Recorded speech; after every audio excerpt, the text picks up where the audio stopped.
Sir మదనపల్లిలో ఇవాళ DGP గారు హెలికాప్టర్ మీద వెళ్ళారండి. ఫైల్స్ అక్కడ ఫైర్ అయిపోయినాయి. 75,000 కోట్లు విలువైన ఫైల్స్ తగలబడినాయి అంటే మీరు అక్కడ ఎవరు ఎమ్మెల్యేనో ఎమ్మెల్యే కానీ ఎమ్మెల్యే గారి కొడుకు మిథున్ రెడ్డి రాజంపేట వీళ్ళు చేసిన అరాచకాలు 2 రోజుల క్రితం పొంగనూరులో జరిగిన సంఘటన ఎంత ఘోరంగా ఇన్నోవా కార్లో రాళ్ళు కత్తులు గొడ్డళ్ళు అన్నీ తీసుకొని వెళ్ళి అక్కడ రెడ్డప్ప భోజనానికి పిలిచాను అన్నాడు.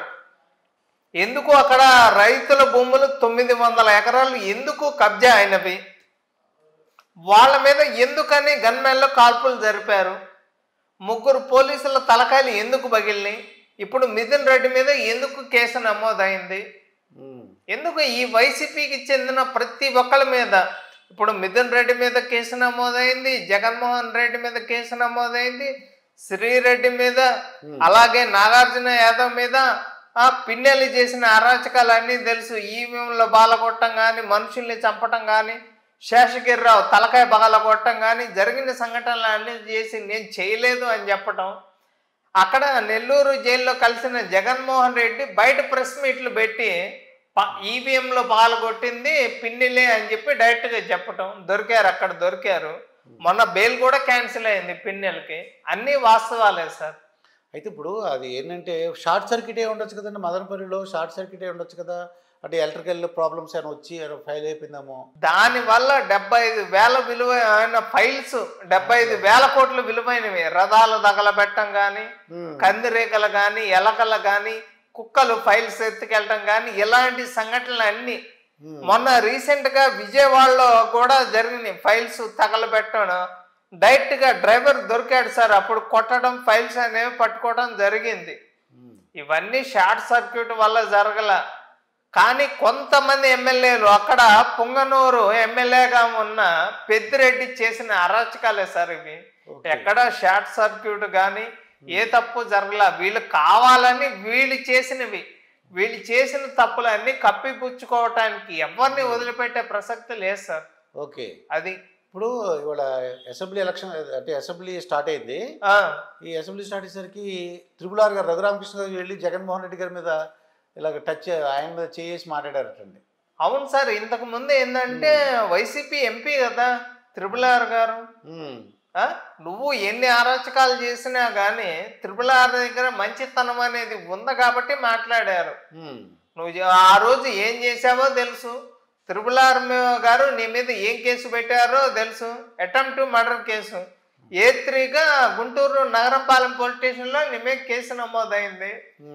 కానీ అసెంబ్లీ సమావేశాలకు నువ్వు రాకుండా నేను ఢిల్లీ వెళ్ళి అక్కడ నేను ధర్నా చేస్తాను అన్నావు. దేనికోసం ధర్నా చేస్తావు? నువ్వు అక్కడికి వెళ్ళి వినుకొండలో జరిగిన సంఘటన గురించి ధర్నా చేస్తాను అంటున్నావు. చంపిన జిలానీ మీ ఓడే, చచ్చిపోయిన రషీదు మీ ఓడే, ఏదో ఫోటోలు పట్టుకొని తిరుగుతున్నావు. ఇప్పుడు జిలానీ ఎవరితో ఫోటో దిగాడు, రషీద్ ఎవరితో ఫోటో దిగాడు, వాళ్ళు గత 5 సంవత్సరాల్లో గంజాయి వినుకొండలో ఎటువంటి సంఘటనలు ప్రతి ఊర్లో 26 జిల్లాల్లో కూడా ఈ గంజాయి అనేది మొన్న రీసెంట్గా ఎగ్జాంపుల్ ఏంటంటే 3వ తరగతి చదివే పసిపిల్ల మీద 8వ తరగతి చదివే పిల్లలు రేప్ చేసి అమ్మాయిని చంపేసి కాళ్ళలో పడేయటం జరిగింది. గంజాయి వల్ల దాదాపు ఆంధ్రప్రదేశ్లో ఎక్కడ గంజాయి దొరికినా కూడా దానికి కారణం ఆంధ్రప్రదేశ్ హెడ్ ఆఫీస్ వైజాగ్. ఇలాంటి సంఘటనలు జరుగుతున్నాయి ఏపీలో. అదిగారు కిరణ్ గారు, ఇప్పుడు జగన్మోహన్ రెడ్డి గారు అక్కడ వినుకొండలో చనిపోయిన పలకరించడానికి వెళ్ళారు. వెళ్తే అడగకూడదండి, అంటే అమ్మఒడి ఎంతమందికి వస్తుందో అలా అడగకూడదు అంటారు, తప్పు దాంట్లో? అక్కడ జరిగిన సంఘటన ఏందో తెలుసా, ఒక మనిషిని చంపేశారు. అవునండి. నువ్వు అక్కడికి వెళ్ళి ఏమని పరామర్శించాలా? టీడీపీ వాళ్ళు చంపారు, మీకు ఏమన్నా ఖర్చులకు డబ్బులు కావాలా ఏంటి, మీ సమస్యలు ఏందని అడగాల. నీకు అమ్మ ఒడి వచ్చిందా, తల్లికి వందనం వచ్చిందా, ఆర్టీసీ బస్సులో నీకు ఫ్రీ ఉందా, నీకు ఫ్రీ ఉందా? నువ్వు పరామర్శించడానికి వెళ్ళావా, పథకాల గురించి మాట్లాడడానికి వెళ్ళావా? సరే వెళ్ళావు, కనీసం 11 రూపాయలన్నా ఈయటం చేతనైందా? 2 కోట్లు ఖర్చు పెట్టుకుని వెళ్ళావు వినుకొండ, ఏం చేసావు? అక్కడ వాళ్ళంతా ఓస్తున్నారు. రషీద్ వాళ్ళ ఫ్యామిలీ మాకు ఇంత అన్యాయం జరిగితే వైఎస్ఆర్సీపీ పార్టీని నమ్ముకున్న రషీద్ కుటుంబానికి ₹1 ఇవ్వలేదు అని చెప్పి అక్రమంగా కేసులు పెట్టారు. చెయ్యని తప్పుకే 3 రోజులు కేసు పెట్టారు. ఒక రకంగా బాబు గారిని చంపేద్దాము, హెలికాప్టర్లో తీసుకొని వెళ్దాము, ఏ విధంగా అయితే ఇలా తండ్రి చనిపోయాడో ఆ విధంగా చంపేద్దామని అనుకున్నారు. కానీ ఇంటెలిజెన్స్ రిపోర్ట్ వల్ల మీరు మీ వెహికల్ ఎక్కి వెళ్ళండి అని చెప్పడం వల్ల ఆ రోజు బాబు గారు వాళ్ళ వెహికల్ వెళ్ళారు. కాబట్టి ఈ రోజు ఇన్ని అరాచకాలు చేసినా కూడా ఇంకా కూడా జగన్మోహన్ రెడ్డి మీద కానీ వాళ్ళ మీద కానీ కేసులు చిన్న ఒకవైపు అభివృద్ధి జరుగుతుంది, శ్వేతపత్రాలు రిలీజ్ చేస్తున్నారు. రెడ్ బుక్ అంటే ఊరికేం రాయలేదు సార్. పాదయాత్రకు వెళ్ళేటప్పుడు ఇబ్బంది పెట్టారు. ఎవరన్నా మాట్లాడే కిమ్ములాగా నువ్వు నవ్వితే నీ మీద కేసు, నువ్వు ఏడితే నీ మీద కేసు, నువ్వు మాట్లాడితే నీ మీద కేసు. మాకు ఇప్పుడు ఈ రోజు అమరావతి రాజధాని అయిన తర్వాత మేము 5 ఏళ్ల తర్వాత మాకు ఇప్పుడు స్వతంత్రం వచ్చింది అనిపించింది. 5 ఏళ్లుగా మాకు నరకం చూపించాడు సార్. దగ్గినా తుమ్మినా 41A నోటీసులు ఇవ్వటం, తీసుకెళ్ళటం, సిఐడి పోలీసులు కొట్టడం, ఇవన్నీ నీ ఎంపీనే వదలలేదు కదా నువ్వు. ప్రతి ఒక్కళ్ళ మీద కేసులు పెట్టారు.